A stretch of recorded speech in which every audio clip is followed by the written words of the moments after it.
Freedom of speech, the right to say what you want to say, must be protected at all costs.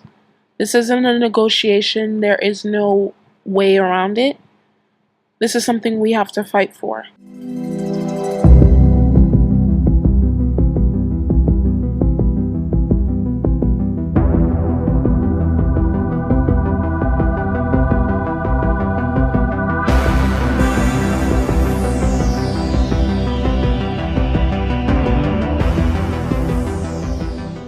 Freedom of speech is one of the most precious rights that we have that is afforded to us in the American Constitution. Not too many countries have that enshrined in their Bill of Rights.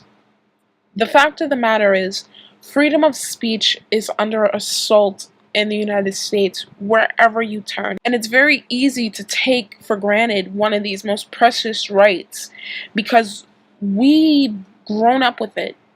You know, we've always had this. It is the First Amendment.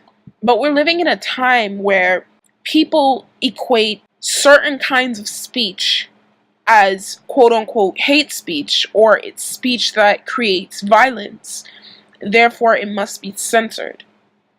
And that is a problem, because no matter how repugnant and distasteful and disgusting someone's views are, they have a right to express themselves and say whatever the fuck they feel. And I will fight to the death to protect their freedom of speech, because once we start censoring people, once we say that what they say is not allowed, then it's going to be a trickle effect. Then when somebody says something that we don't like, we can censor them. And on and on and on it goes until we're all censored, till we all cannot say what we want to say. You know, societies cannot function if the people living in these societies cannot be allowed to express themselves.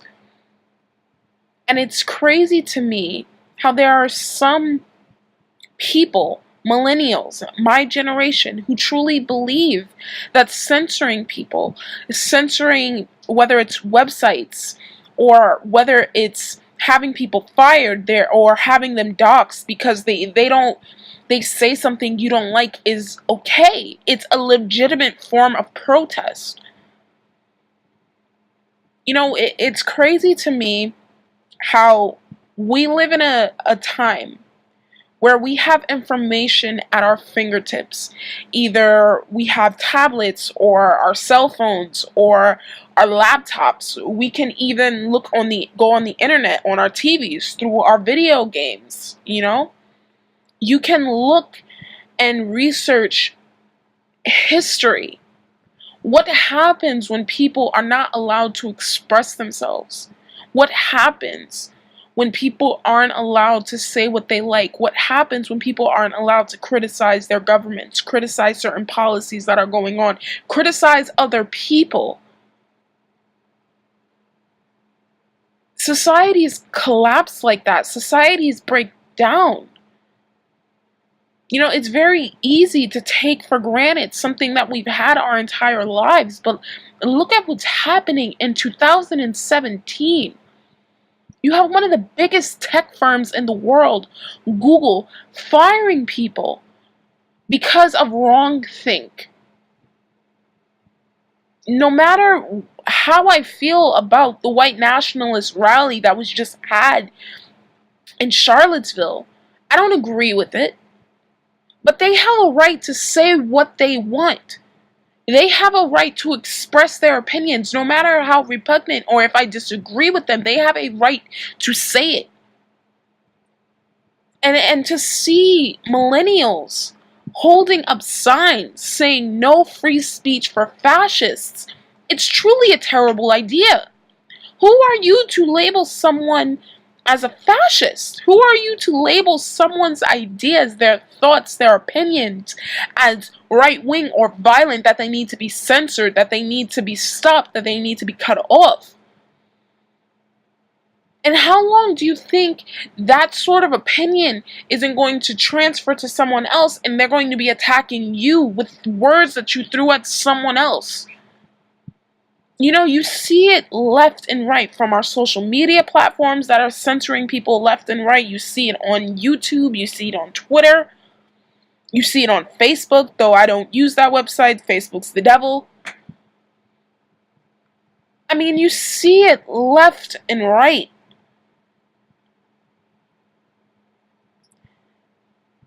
And what concerns me is that the free speech rally that they're going to have in Boston is just going to turn into a form of violence where more people's speech is going to be attacked. People are going to be attacked themselves, and it's just going to drive certain ideas underground, and it's going to make people more radicalized if they can't express themselves. They should be able to put their views out in the public discourse and be able to have their views criticized. If we don't like it, we have the freedom to say that we don't like it and criticize them. We don't have the right to stop them from saying what they want to. Hate speech is protected speech, which is granted to us in our Constitution. Our Supreme Court reaffirmed that. And the fact of the matter is, people who claim to love this country, claim to love the values of this country, don't even understand our Constitution, don't even understand why we were granted certain amendments in our Constitution because of things that has happened in the past, because of what our ancestors, because of what our founding fathers had seen happen before they came to this great land and created this country. You know, we live in a generation that's so fucking privileged that doesn't understand what they have till it's gone. They are fighting tooth and nail to destroy something that they honestly don't want to have taken away from them. You know, what happens when you stifle people? We already have a society where violence is breaking out in the streets because of people's beliefs. People's ideological beliefs are so vastly different that people are fighting each other in the streets. What happens when both sides aren't allowed to say what they want to say, or one side isn't allowed to say what they want to say? More and more people are going to get radicalized, and the divide is going to get bigger and bigger. Do you honestly believe that if you start shutting people's speech down, that anything good is going to come out of it? That out of thin air, the divide in our country is going to be healed and everybody's going to start singing Kumbaya? We're at a point now where civil liberties unions who are protecting the speech of both the left and the right are being attacked for protecting right-wing speakers. We're at a point in our country where we have people being attacked with bats, people being shot for their beliefs. We're at a point in this country where things can only go from bad to worse. I'm losing hope day by day when I see the amounts of people calling for censorship. The fact that people are willing to give up one of our most inalienable rights to say what we want to. So I'm going to leave you guys a quote that I think is extremely relevant. Whoever would overthrow the liberty of a nation must begin by subduing the freeness of speech. And that was Benjamin Franklin. I'm the Millennial Revolt. Thank you guys so much for watching, and you have a wonderful day. Bye.